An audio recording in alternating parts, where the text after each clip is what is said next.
I'm Dr. Percy Weeks, and you're listening to the Bow Street Society podcast.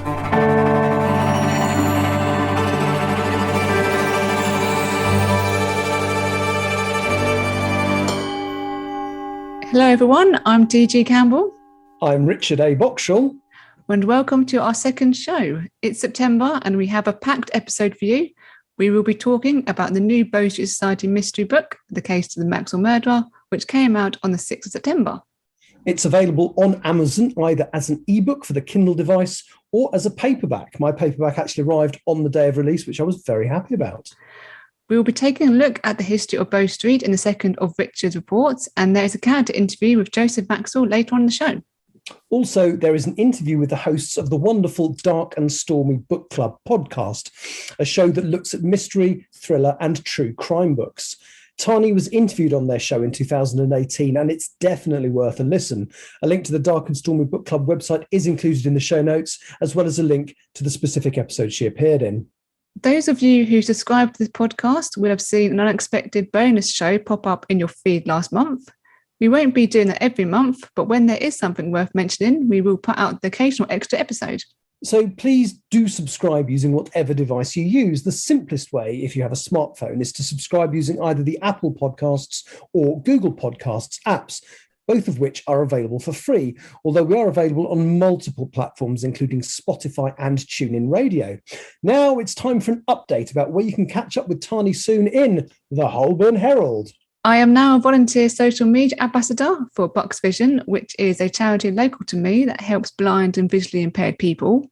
And for Youth Mental Health Day, I've written an entry for their blog about my own experiences of being visually impaired. You can read at their website, boxvision.co.uk/blog. There will also be a link in the show notes. I'm also going on the Off Mollies and Men walk organised by the Bow Street Police Museum on the 25th of September. The next Bow Street Society casebook short story, The Case of the Doomed Drawlatch, is in the latest Gaslight Gazette newsletter.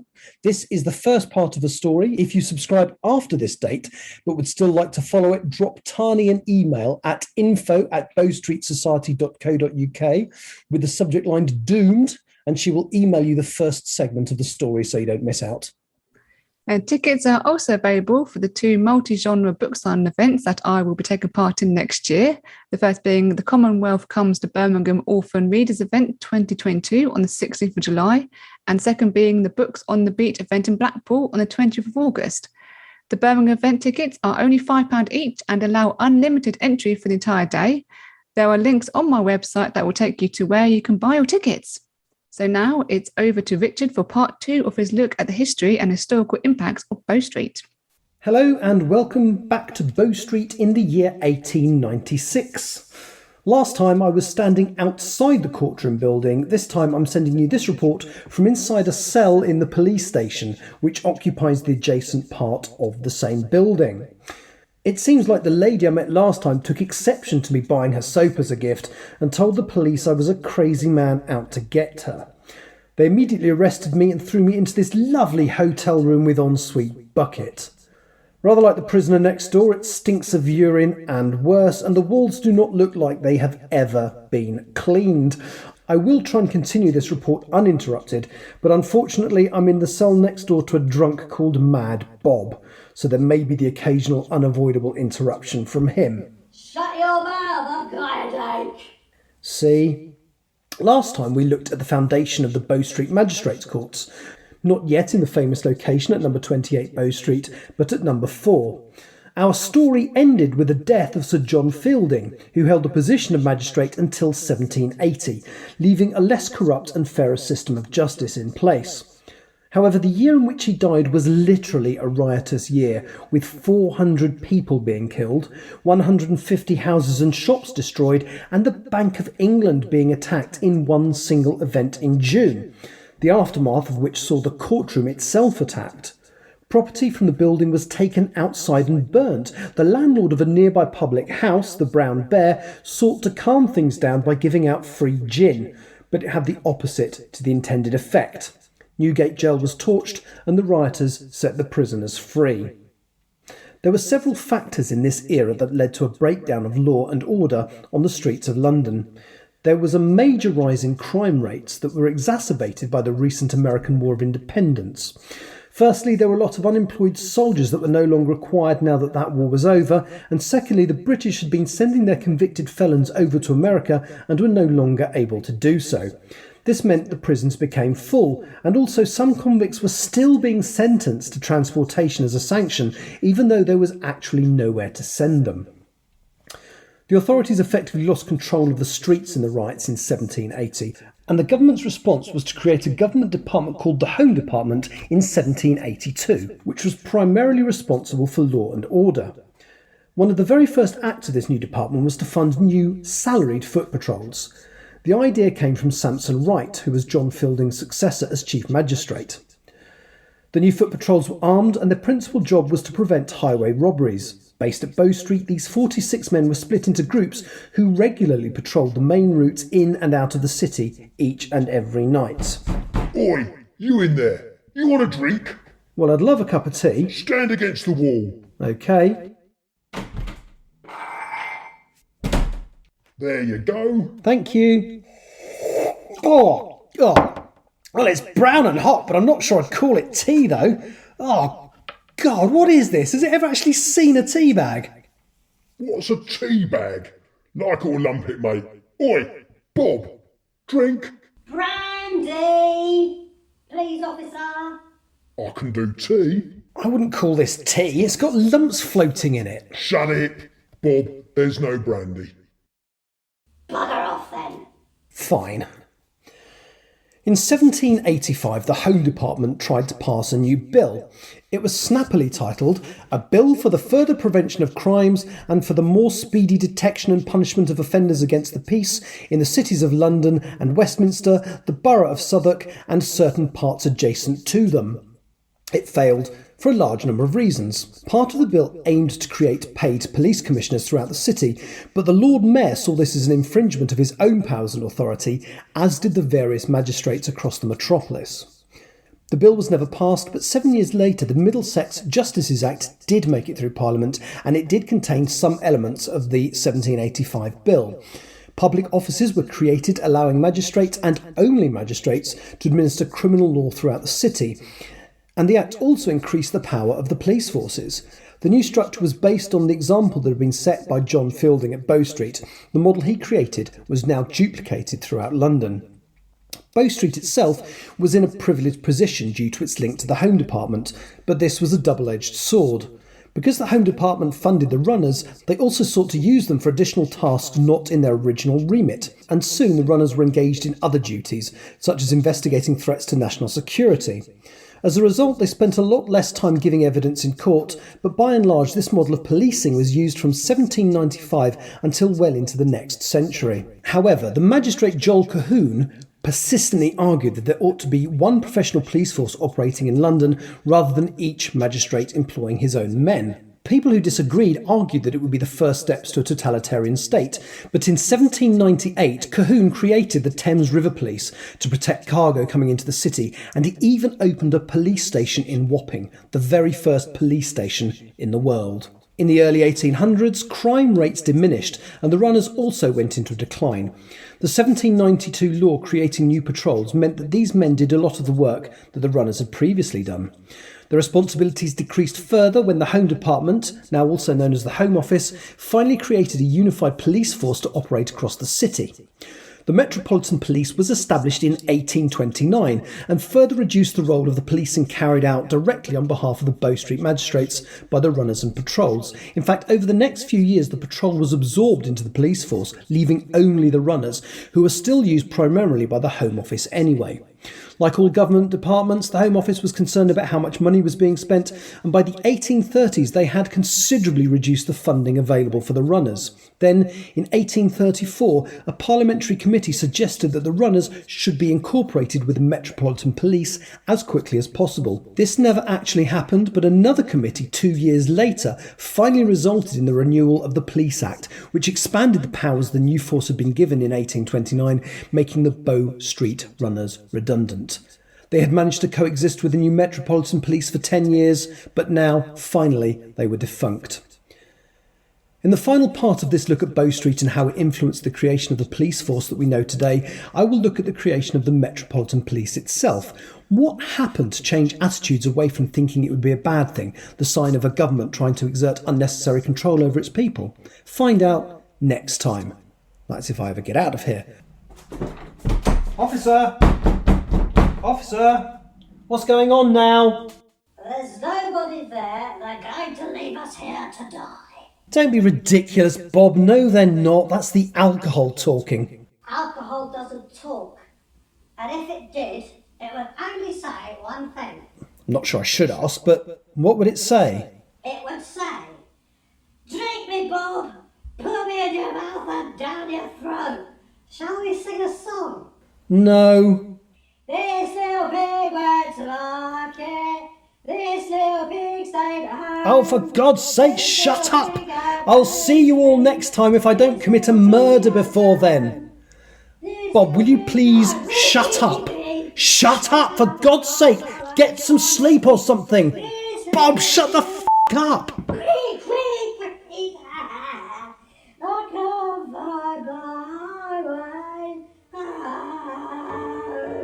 Hello, I'm Vicky Pipe from Bow Street Police Museum, and you're listening to the Bow Street Society podcast. I will be back on the next show with the third and final instalment of that article. But now it's time to welcome some special guests. We are here today with the ladies from the Dark and Stormy Book Club podcast, the podcast about mystery, thrillers and true crime books. I am Anne Dark. And I am Tracy Stormy. And our counterpart, Kathy Knight, is off. She has gone back to school, so she's taking a periodic break from the podcast. But she'll be back. Good, that's good to hear. So are those actually your actual names? Those surnames? No, we're in witness protection, so we can't say our real name. Okay. My name is really Anne, and hers is really Tracy. And Anne is actually my mother. And Yes. so it's a family affair. That's really good. Yeah, because obviously I was on your podcast, one of the first episodes. I remember you mentioned at the time. So that's really nice that you do that together. Oh, yes. So could you just start off to tell us a bit about the podcast and where people can listen to it? We are a book club that features the next great authors. We like to feature authors who are just starting out or are trying to get established. And we do have some interviews with bigger authors, but our main focus is for up and coming. To give them a leg up. Right. And this is all, we've been doing it 3.5 years. And we're surprised too. And we can be heard on any of the podcast platforms. Spreaker, iTunes, Apple Podcasts, Castbox, any of them. Yep. And That's absolutely fantastic. Do you have any idea how many listeners you have now? We usually, on an average episode, we around 400 is the about the average, and we're steadily growing. We started out with nobody. And we were surprised when we got to 100. So Yeah, I bet. Yeah, it's really good though. 400 an episode. That's we're brilliant. very pleased. The thing with we're learning is that things like this are a niche podcast, so it only attracts people that enjoy mysteries, and but it all comes down to getting the word out, I think. Yeah, definitely. Yeah. So what was the inspiration behind wanting to do the podcast? Was it just your love of mystery genre, or was it something a bit more deeper than that? Well, we come from a long lineage of readers, and it is something that is kind of in our DNA. Another thing we enjoy is listening to podcasts. So in all the podcasts that we listen to, we noticed that there was something missing. And we said, you know what, we can do this. When we're together, we mostly talk about books anyway. So we just kind of turned on a microphone and started talking. I've listened to a little bit of your back catalogue, and I was really quite surprised by, how many big names you had on. At what point did you realise that you were able to attract names like, Anne Perry and other New York Times and other best-selling authors? Well, there's a little secret to that. We have a awesome relationship with some of the big publishers, and they hook us up with these people. They let us know when their new books are coming out, and then they're entrusting us with them, and they realize the value we bring to having them on our program. And some we just chase down until they say yes. Our very first one was Alan Bradley. And as soon as we started this podcast, we wanted him on our show. And and he was so gracious, but that was one we organically got on our own. Yes, we chased him down. Because when I was featured on the podcast, I connected with you through Twitter. I remember I contacted you through Twitter because I think you were asking for authors. But then, is that a way that you still find authors doing it through Twitter? Oh, yes. Up and coming authors will reach out to us, and you should see this room. We have so many books in this office. We have a reading log. I have about 20 books. I'm the reader. I read almost all the she's books. Retired. I'm retired, so I can sit and read all day long, which I love to do. And my husband doesn't mind too much. But we have a backlog, I think, right now of some 20 books, and we get 2 or 3 a week from other authors. And sometimes they don't even let us know they're coming. Because our address is on our website, which is darkstormybc.com. And we've found some really amazing, like you. Yes, yes, we love your books. We've had some really bad ones, but for the most part, they're very very good. Well, and actually, if they are something that is not, we'll say, our cup of tea, we're never going to be the podcast that trashes a book. And right. So we just choose not if to do that. If it's that bad, we just thank you, but we'll move on. We'll move on. But we welcome anyone who has a book in the works to send it our way. Have you ever been starstruck by somebody you've had to interview? Have you ever sat down beforehand and gone, oh my goodness, we're interviewing so-and-so? Or Anne Perry. That was a big one. And we did, of course, Alan Bradley was our first.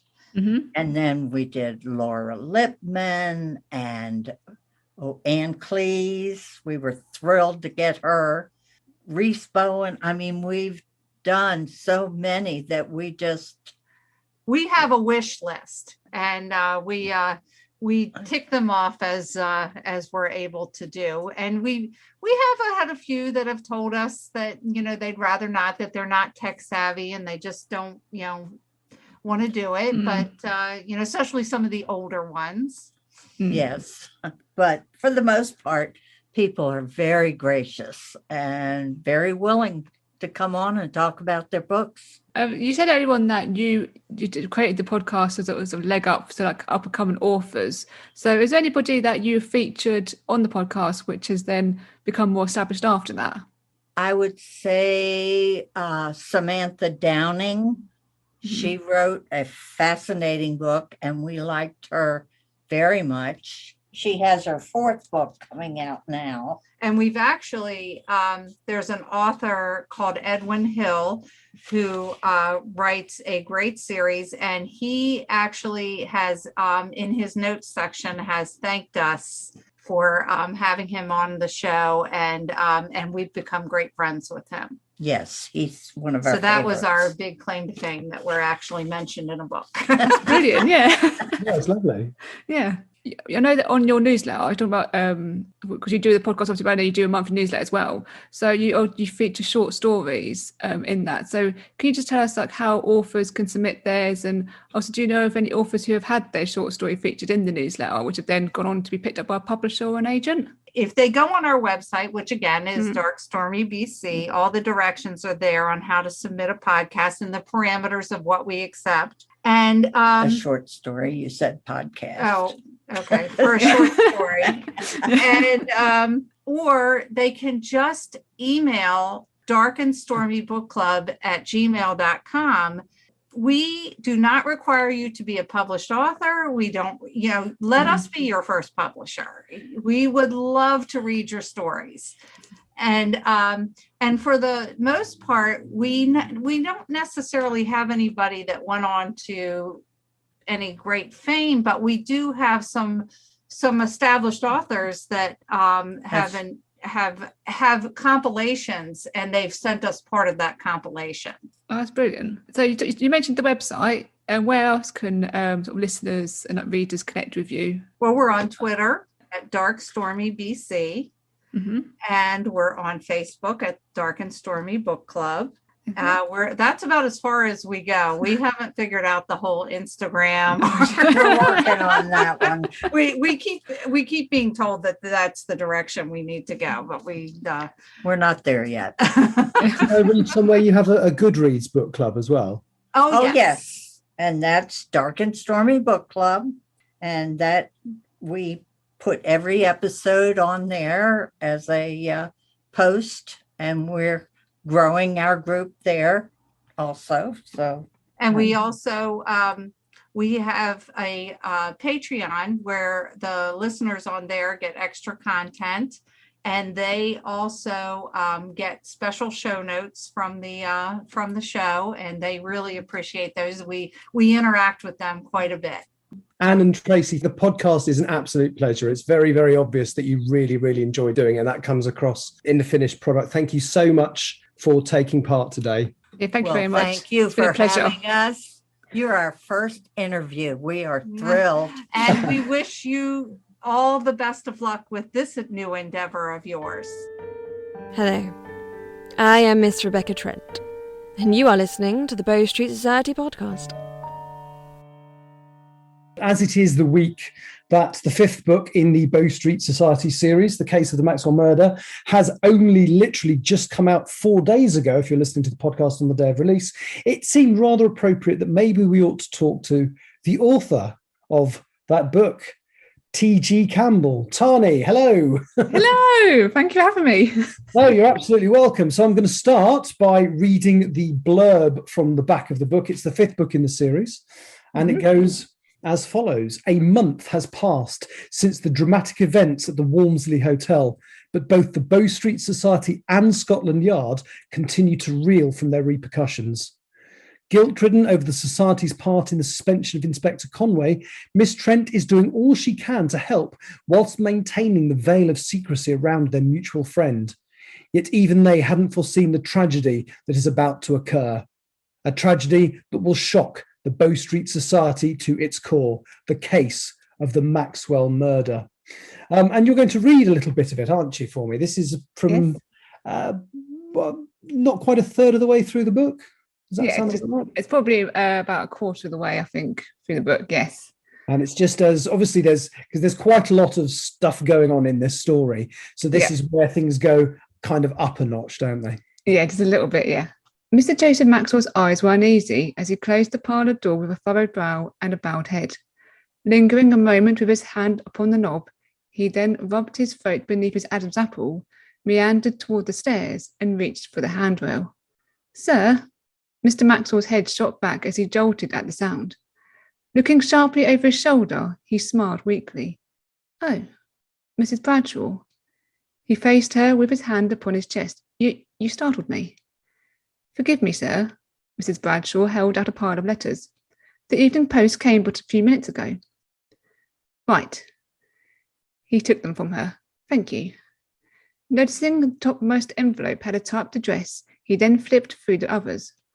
All but one was addressed to him. "I'll give this to my wife." "Yes, sir," Mrs. Bradshaw replied with a hint of irritation in both her tone and gaze. "I shall be in the kitchen should you need me." Mr. Maxwell watched her leave via the basement door before separating the typed envelope from the rest and placing the pile upon the wall-mounted telephone's slanted shelf. Tearing it open, he pulled out a single sheet of paper. It read, "Mr. Maxwell, please call upon the Bow Street Society at once. An urgent and highly delicate matter requires your immediate attention." Mr. Maxwell turned the letter over and checked the envelopes.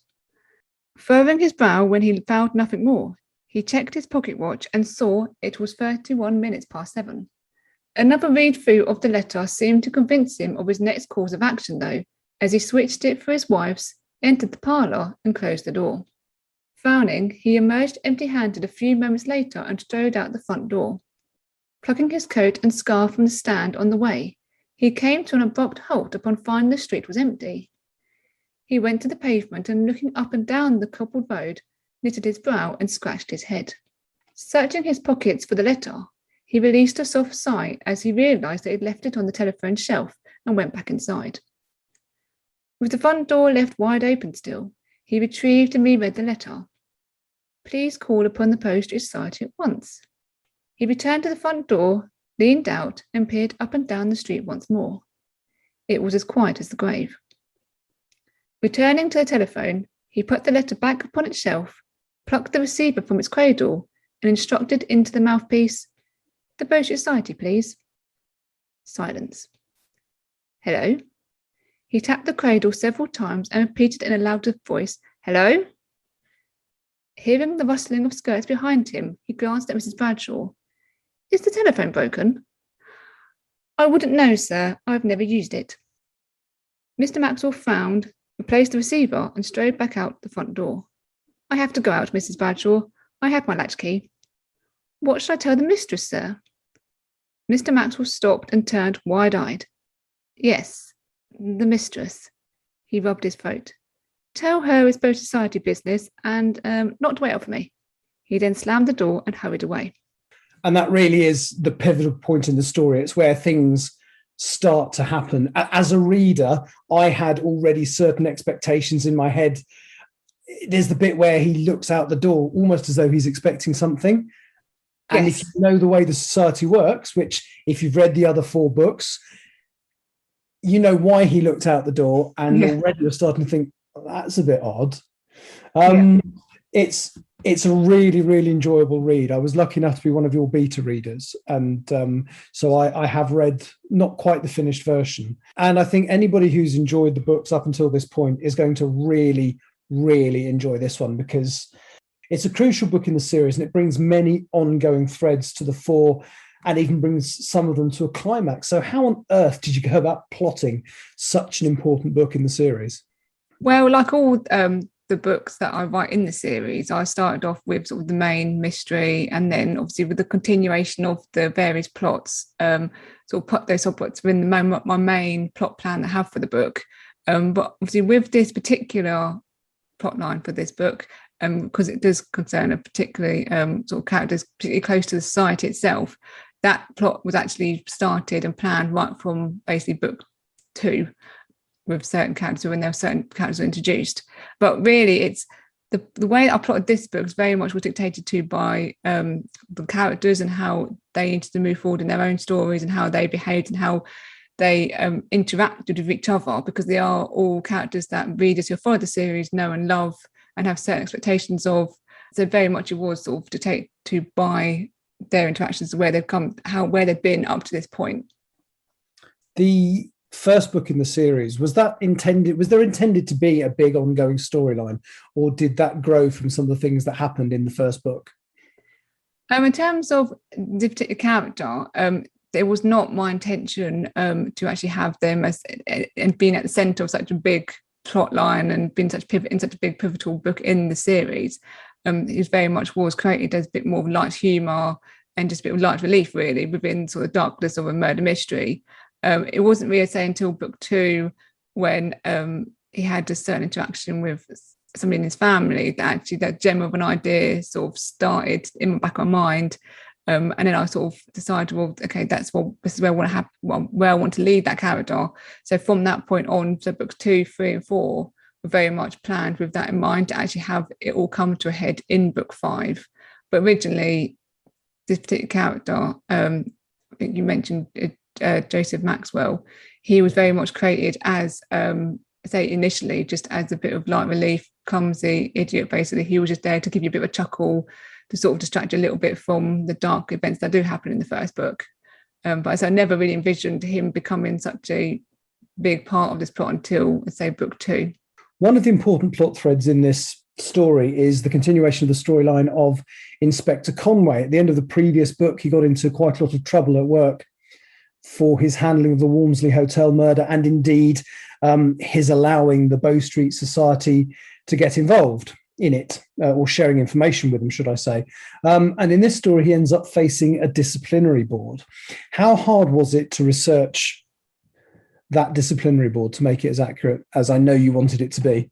Yeah, in terms of sort of researching discipline boards in general, what I found largely was the information I had that I could find from the era was mainly to do with constables and sort of sergeants possibly, but there wasn't really a lot on the more senior officers, as say Inspector Conway is.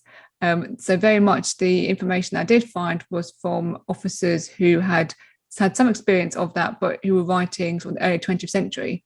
So very much had to sort of rely on sort of information that was past the era that I'm actually writing in.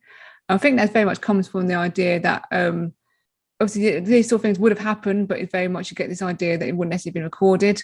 And so it was very difficult to sort of be able to sort of get to that information actually, especially with COVID and the pandemic and not being able to actually go down to London to do the research.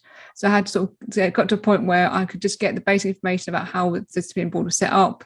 I had the Sir Howard Vincent's police code, which tells you about what an officer could incur in terms of punishments and what kind of charges would be brought against them. That specifically, I used that for Conway's, say, sharing information with other persons, unauthorised persons without permission. I'm also sort of bringing discredit into the police force. That was very much from the police code itself. But beyond that, in terms of actually finding first-hand accounts of officers, senior officers who actually faced discipline board in the 1890s, I basically couldn't find any. I'm glad you mentioned Sir Howard Vincent's police code, because in your recent blog, you did some of your favourite quotes from the police code, which was written in 1889, so a couple of years before the stories are set. And the one I particularly enjoyed was the conditions of police service, which states that every police officer must give his whole time to the service, for the service demands the whole available energies of every individual. You have quite a few police characters now in the series, particularly inspectors. How many of them would you say embody that condition of service? I would say of all of them, it's probably the one that embodies it the most would be Conway, because from like being early years, he joined the police when he was 17, and that's made it his life ever since then. Being a policeman is where he begins and where he ends basically as a person. He defines his whole identity through his work, and he's not married, he's not got any children. He very much works all hours God sends, because that's what he eats, lives and breathes. But the other characters, so we've got Chief Inspector Jones. He embodies it to sort of a lesser extent, but he's very much is a bit more ambitious, and he's more looking at the bigger picture. And he has got a wife and a child, so he just tried to make time for them. And then you've got Inspector Wolf, who again has got other interests outside the police, and Inspector Lee, who has got a questionable reputation. So definitely out of all of them, it's Inspector Conway who embodies that ethos the most. And it's interesting, that actual quote that I used on the blog, part of that, the original quote actually had a segment saying that if any officer, so any constable or sergeant who knew of any officer who was doing another job in addition to their police work, was expected to report to their superintendent the fact that they were doing their extra employment as well as their police work. So that's quite interesting. Again, it's that whole thing, like you literally have to dedicate every fibre of your being to being a police officer, to doing that work and doing that service. I think when you read the description of Conway's home in, was it the Case of the Spectral Shot? Yeah. It becomes really apparent that this is somewhere where he turns up to sleep, and that's about it. Yes, pretty much. Yeah, that's just literally what he does. And so he very much will eat out, when he's out and about. He will spend most time with Scotland Yard, that's where he's actually based. But so when you do go and see his house, when Miss Trent visits it in the third book, the parlour's all dark and not really been lived in. There's a pile of letters on the side. And very much, it's obvious when she does find him in the kitchen that he's not been for very long, basically, that he's literally just got home. So he is very much a policeman through and through. Policeman first, human being second. If at all, yeah. Yeah. So this story has quite spectacular consequences for certain members of the Bow Street Society, and not just the obvious ones mentioned in the title.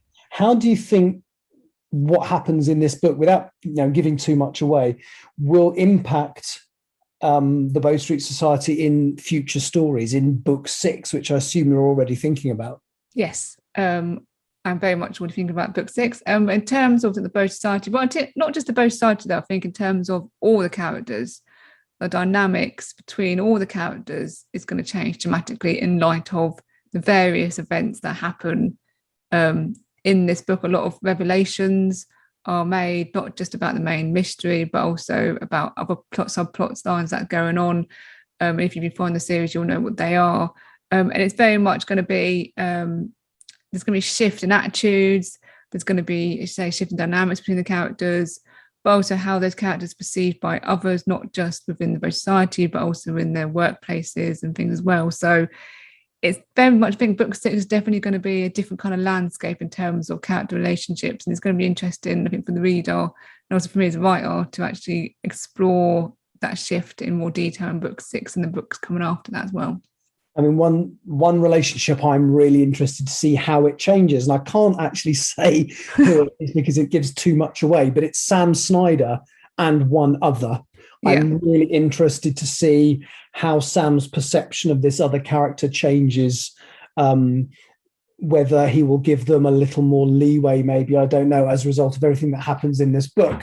Yeah. But, that's I think what I'm really looking forward to already. It's a really, really good book. It's, as I say, it was released, if you're listening to the podcast on the day of release, which is the 10th of September, both, I believe, the paperback and the ebook became available on Amazon 4 days ago on the 6th. Yes. So I'm really looking forward to seeing some of the feedback and some of the reactions you get. I said it was interesting enough just listening to you revealing the title in the first show. Was that 2 months ago? So it's very much a fan of the series book. It's very much for the people who've been following it from the beginning, who fall in love with the characters, who have been, who've got their favourites and who are rooting for certain people. It's very much for those readers. And so if you haven't read the rest of the series, I definitely recommend you read that first. But I'll also say, if you've read up to, say, book 4, we haven't read book 4 yet, today, the 10th of September, is the last day when book 4 will be on free download for non-Kindle Limited subscribers. So if you haven't yet downloaded that, but you want to read book 5, you can download that today for free if you're not on Kindle Unlimited, and then you can also get book 5 at the same time. Listening to us on the 11th serves you right. Yeah. Thank you very, very much. That's nearly the end of the show. The last thing we are going to do now, but possibly the bit you enjoyed recording the most, is we have an interview with Joseph Maxwell himself. May God help us. I'm Richard A. Boxshall, and you're listening to the Bow Street Society podcast. We are now in the office of the Gaslight Gazette with extremely junior reporter Joseph Maxwell. Mr. Maxwell used his skills, such as they are, to search the archives of the newspaper for information relevant to the case they are currently investigating. He is also one of the prominent characters in the new Bow Street Society mystery novel, The Case of the Maxwell Murder. Well, excuse me? So, Mr. Maxwell. Call me Joseph. Mr. Maxwell, I have a question for you from listener Bronya C. What made you take up journalism for a living? Well, I've always enjoyed writing, and the thing is, I've always considered myself the black sheep of the family. My brothers are both very successful. Dermot is in my father's merchant business, and Fraser's a clergyman here in London. But I've always, as I said, enjoyed writing, and I like a challenge. So I thought I'd apply for a journalist job at the Gaslight Gazette, which I got. Well, I got an apprentice job there. And since then, I was promoted to full journalist after the Thaddeus Dorsey case. So what investigative journalism for the Gaslight Gazette has shook you the most? And that was asked by Martin T. Oh, that would have to be the murder of Mary Anna Roberts. Her body was found in the doorway of the Crystal Palace Bazaar on Oxford Street. I was covering the case for the Gaslight Gazette. I hadn't yet joined the investigation with the Bow Street Society, but I will never forget it. Her mutilated body. I haven't got the stomach that some of my fellow society members have for this kind of thing, and I'm ashamed to say I've vomited at the sight. I'm still haunted by the memory to this day. So the next question is asked by Amber E. Have you ever considered writing for a rival newspaper? Asking for a friend. Yes, but in all honesty, no other newspaper would accept my application. In fact, the Gaslight Gazette was the 6th newspaper I'd applied to. The editor of the Gaslight Gazette, Mr. Morse, only agreed to employ me as an apprentice at the time. I rather suspect it's a decision he's regretted ever since. The next question is from listener Ina M. It's a really good question, one I think we'd all like to know the answer to. Why do you allow your father to control so much of your life? I wouldn't say he controls my life. He only wants what's best for me. He's a very wise and highly respected man. You see, I can be quite unworldly, clumsy and lacking in common sense, and that can get me into trouble sometimes. I believe he just wants to protect me from myself. So the next question, again, I think is one that is a lot of our listeners are interested in hearing the answer to. It's asked by Jeff C. Are you still romantically interested in Miss Dexter? Romantically, this is a big word. I think it's... Yes, I am. I think about her every day. I was forced to break the engagement for quite complicated reasons, but I do hope to still marry her one day. But hang on, you are married to Miss Poppy Lilithwaite, aren't you? Well, yes, I am. It's a very complicated situation. Okay, so how can you expect Miss Dexter to love you after the poor way you've treated her? I can't. You don't expect her to still love me. Look, you don't understand it. It's a very complicated situation. I never wanted to hurt her. I feel guilty about it every day. I think we should end it there. Thank you very much, Mr. Maxwell, for talking to us today. You're very welcome. Well, that's a wrap for this month. Thank you so much for listening. We will be back in November when, amongst other things, we will be talking about the new Bow Street Society Casebook short story collection that is due for release in December. Just in time for Christmas. If you have any thoughts on the books or the podcast, you can email them to us at bowstreetsocietypodcast@gmail.com. If you are feeling particularly adventurous, you could even send your thoughts to us as an audio recording attached to an email at that email address, which we could play on a future show. So don't forget to subscribe to the show, and we will see you in a couple of months. Goodbye. You have been listening to the Bow Street Society podcast. It was written and presented by T.G. Campbell and Richard A. Boxshall.